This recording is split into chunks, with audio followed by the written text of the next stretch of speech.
What is the industrial censorship complex or the censorship industrial complex? Tonight, I'm going to be recapping my experience of last night's event in London with Michael Shellenberger, Matt Taibbi, and Russell Brand, where the subject of the censorship industrial complex was discussed over several hours of informative exploration around why this is happening, how it's happening, who's involved, and what the consequences are. Now, what was fascinating last night was the opportunity to meet several fans of the show and talk to general members of the public who were attending the event to really get a sense of why people think this issue is important and to the degree of which people are aware of the level of censorship that has occurred over the last few years. Now, if you're watching this right now, we are broadcasting this live across Facebook, Twitter, YouTube, Telegram, and Odyssey. And platforms like Facebook and YouTube and Twitter have heavily censored the Pandemic Podcast content over the last few years. In fact, the Pandemic Podcast channel on YouTube, which was launched under the brand Pandemic Podcast, once it reached over 5 million views, was completely deplatformed from the platform. So I know this problem intimately. I've come up close and personal to the censorship issues. We had our entire channel deleted from YouTube. All of the hundreds of videos that we'd created were gone, all of the analytics, all of our subscribers, and we had to start from scratch. Now, we haven't been completely banned from Facebook, but it seems that we are hanging on by a thread. I have received repeated warnings from Facebook about the content covering COVID-19, false descriptions of misinformation throughout the course of the COVID chapter. And prior to Elon Musk taking over Twitter, had multiple bans on Twitter. And the most notable ban was when I simply shared a slide from a scientific presentation, which went against the kind of core narratives around vaccinations. Now, of course, now we know that there has been a coordinated effort to censor information around COVID and vaccines and all aspects related to the pandemic, but perhaps at the scale at which we had not even been possible to imagine. Last night's event really shone a light on the degree to which organizations across the world collaborated to censor and suppress information during the course of the pandemic. And of course, this isn't limited to the pandemic. Many of the global narratives and agendas right now are still being censored at large, whether that's discussions around Ukraine and Russia, whether it's the latest storylines around politics and more. And the reality is this censorship industrial complex, which I believe was coined by Michael Shellenberger, is a reflection of the combination of industry, of state and NGOs to collaborate to control the flow of information. So what we learned last night is that there is a coalition of more than 400 organizations that are actively targeting disinformation. And of course, we've got disinformation, malinformation, and misinformation. All of these things mean different things. But essentially, it boils down to information that threatens the established authorities. You can replace almost any of those definitions in their true form with such a definition. And this becomes abundantly clear when you look beneath the surface of what's been happening. And the sheer scale at which this is happening is incredibly damning. And the good work that Michael Shellenberger and Matt Taibbi, the so-called journalists, as they were called by the American political system, is really revealing to the extent at which this is happening. And a lot of this has been revealed through the Twitter files, which both Matt and Michael have been investigating thoroughly. And we can quite clearly see that there are state actors that have been imposing their will on big tech, but big tech are not completely innocent in this. They have, by their own volition, created community standards that specify what is within the realms of acceptable discourse within their platforms. And you could argue they are private platforms and therefore they can determine what can and cannot be published on their platform, although they are all subject to Section 230, which is a series of regulations that says that the platforms may not operate as a content moderator, meaning that they have to have an open policy. So we've seen those open policies abused. Okay, it's more technical than that if you want to take me on the purist line on that conversation. But quite clearly, we are seeing the consequences of those censorship policies. And many of these policies are designed to shape and mold narratives. And there's some fascinating quotes from the course of last night that I would like to share with you. Matt Taibbi said that the Twitter files revealed a sweeping system of digital surveillance combined with subtle rewards and punishments designed to get people to censor themselves. So whilst we saw overt censorship with material being blocked, cancelled, people being deplatformed, material being deleted, we also saw a series of actions taken by these systems through the algorithms, through their approach, which actually led to a world of self-censorship where people were following the approved or right thing. And it's a system that essentially creates approved and unapproved thoughts. And if you are speaking unapproved thoughts, then you will be socially ostracized. So quite rightly, this is identified as more than a free speech crisis. It's a crisis of democracy and humanity. And the reality is what this does is it creates an environment where the free flow of information is not only suppressed, it is actually disincentivized. And we're witnessing more and more a series of global agendas that are being highly centralized through globalized forces. And I know for some people who are just coming into the conversation at this point, when you hear people saying things like that, it sounds like a conspiracy that there are global actors dictating the play.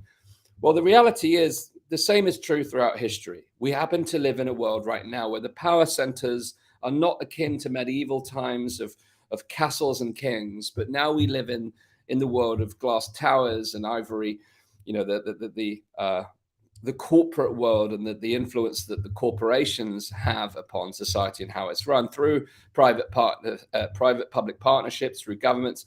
And again, this issue of private-public partnerships is playing out fully here, not only across governments, but also in tandem with NGOs and charities and philanthropists who are combined together to shape the narratives of the world, and not only shape a narratives, but shape the agendas in a highly centralized, coordinated, and globalized fashion, which is the key point of difference between any other point in history. Because when we can go back through distant times and we can see the influence of governments, religion, institutions, monarchies, etc., we can see how the centers of power has operated, but very much typically on a localized level, or at least at a regional, national level. Now we are seeing an incredibly centralized global initiative. So we're seeing this harmonization of policy across the world, and the effective powers that be operating in cahoots within one club. And even if the individuals within these institutions don't necessarily agree, we are witnessing groupthink at a catastrophic scale.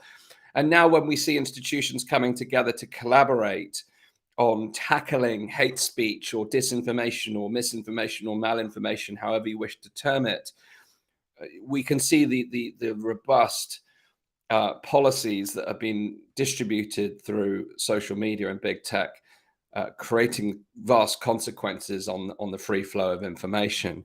So this term censorship industrial complex really reflects how governments are funding private entities to essentially pressure social media and tech platforms.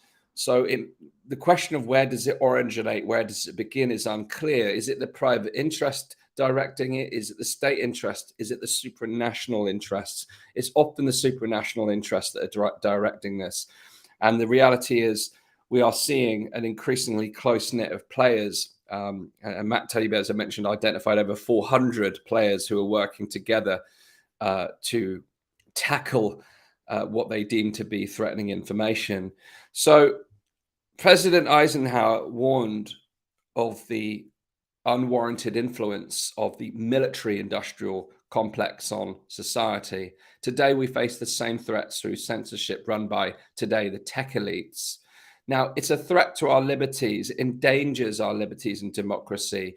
Federal or state-sponsored censorship is on the rise around the world, but not just direct censorship. We're also seeing shadow censorship without people's knowledge on issues like COVID, vaccines, climate, and a whole range, Ukraine, Russia, a whole range of issues meaning that there is only one only one way to see things. People's perceptions are being widely shaped by these institutions who are collaborating together to create the official storylines. And if you haven't seen some of the compilations of the news stories where the news broadcasters are saying the exact same words, telling the exact same story across news channels across the world, then if you haven't seen those, then it is a sure and telling sign that the news channels are cooperating on the storylines. Now, it's not uncommon practice to use news wires to inform the stories that you're creating, but to use the exact same words and the exact same style of delivery across the world is a new development in the modern age.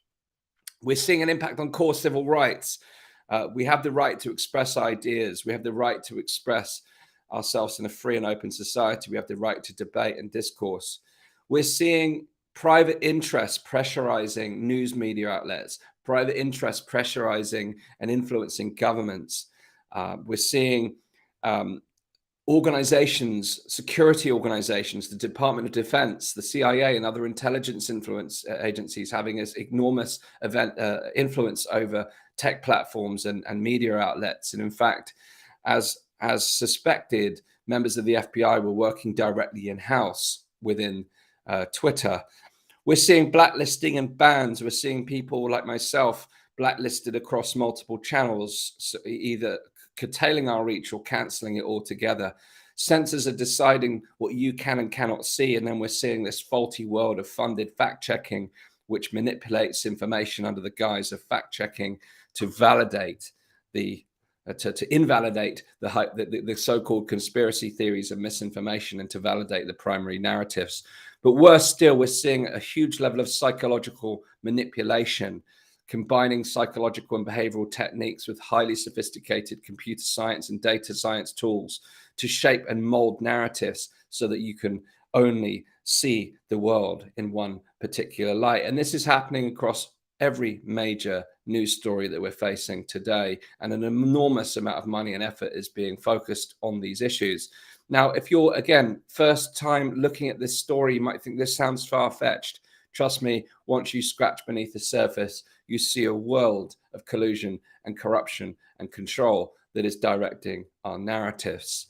And that the way that media works is through right think, and not only right think, but righteousness, meaning that if you are someone that supports the right think, then you're a good person. And if you don't support the right think, then you're an ungood person. And what that leads to is a highly binary society where we are divided, polarized, without any middle ground, without any nuance. And it's really cutting at the fabric of our society. So last night's event was a fascinating exploration of these ideas. Michael Shellenberger and Matt Taibbi sharing their experiences, their views, and also exploring how we can tackle this issue. We were graced by the presence of Stella Assange last night, the wife of Julian Assange, who gave a compassionate plea for people around the world to unite to free Julian Assange. His appeal to the court, the High Court, was rejected. Every argument that was made to release Julian Assange for simply revealing the truth was overturned. So now we must come together to protect free speech. If Julian Assange has set the bar of what is acceptable truth, then the tech platforms are also doing the same and creating a line that we can and we may not cross for fear of reprisals. But what Julian Assange represents is a constant threat to journalists around the world, that if you expose the truth and you expose the realities of what governments have been able to do across the world, and in the times of COVID, there is some serious malpractice, malfeasance, and harm that's been created by governments, then Julian Assange is a permanent warning to you that there is a line that you must not cross, otherwise you'll face the consequences, with Julian Assange now facing extradition to the United States and a 170-year plus sentence, all for revealing the truth and the war crimes perpetuated by the United States, where innocent citizens were killed on demand by the United States Army, all for revealing the truth around what happened during that time.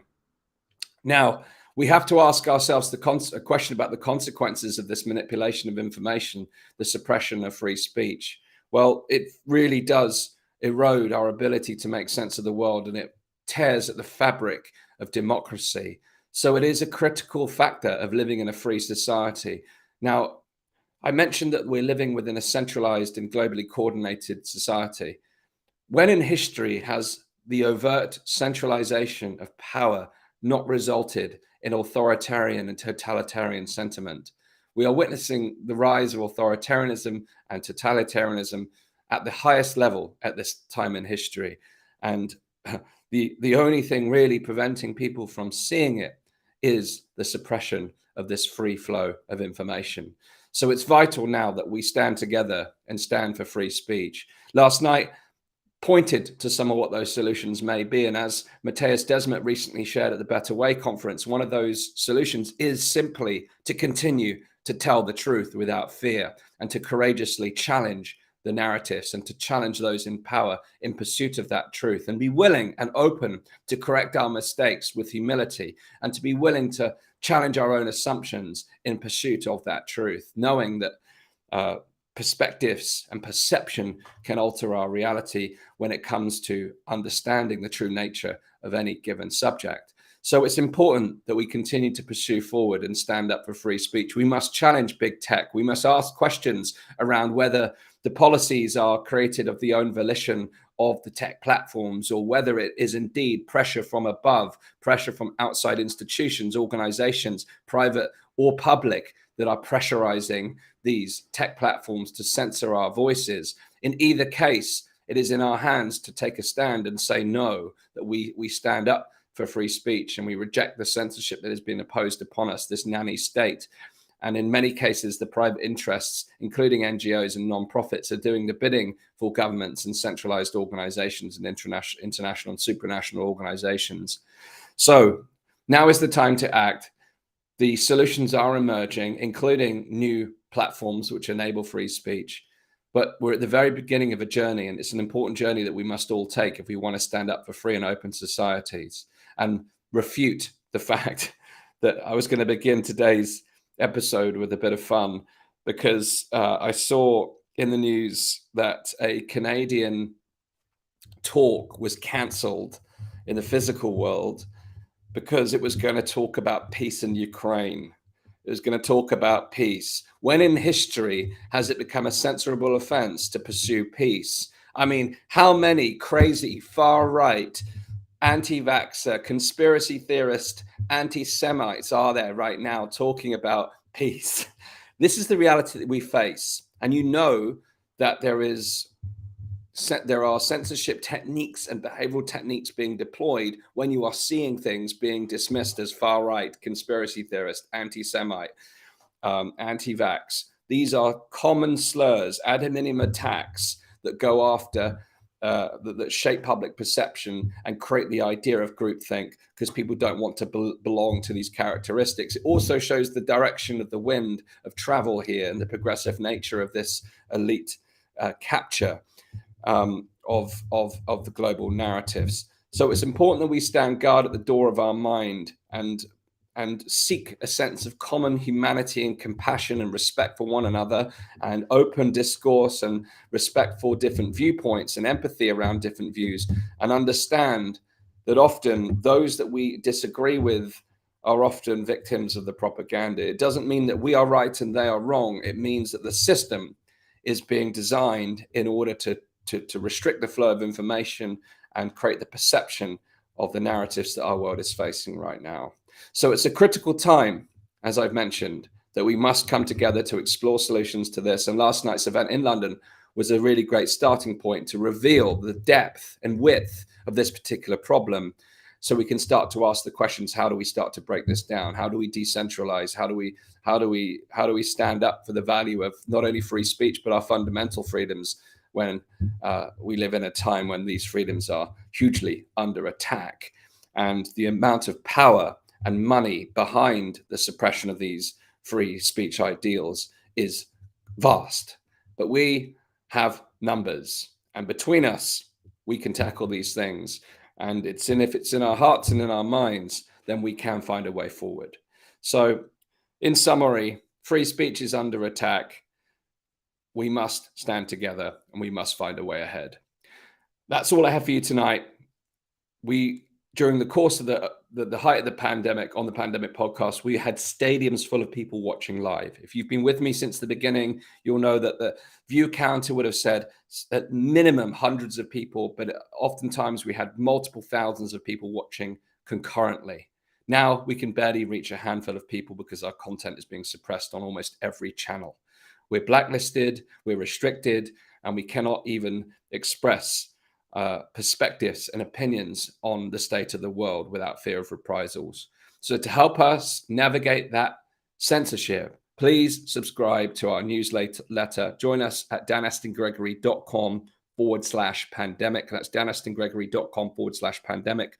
That way, we can send you direct links to our content. We've got people who have followed our material since 2020 who said that they thought that I'd disappeared and I'd stopped broadcasting. We've been publishing at least 3 times a week, month on month, and people just aren't seeing it. So we would love to see you join our newsletter. It's free of charge. It just enables us to stay in contact. We can control the dialogue, and we can make sure that we can give you access to the material as it unfolds, because what we certainly don't have control of is what the social media platforms will do with it. Yes, we're going to be putting our content on Rumble and Odyssey, but still, we are then talking to a vastly smaller audience of people who probably are already in the know about the particular issues that we're covering. So we've got to find a way to broaden that horizon. We will continue to work on those decentralized platforms, but it's important that we find a way to have a voice, and we all need to play a role in that. So thanks very much for tuning in. Despite everything I've just shared with you, I remain ever hopeful. I think the tide is turning. More and more people are waking up to what's happening. More and more people are starting to get to grips with it. And brick by brick, we will find a way forward. All right. Have a wonderful weekend. Enjoy the sun. If you're here in Britain, the sun is shining, blue skies. Enjoy your weekend, whatever you're doing. And I'll see you again next week. Our plan on Monday is to return with a recap of the latest developments in the pandemic COVID inquiry in the UK. What do we learn so far? Well, we'll bring you up to speed of that on Monday. So I'll see you again on Monday. Thanks again for tuning in. Remember, do subscribe to the newsletter to make sure you get our latest content at danastingregory.com/pandemic. See you again soon.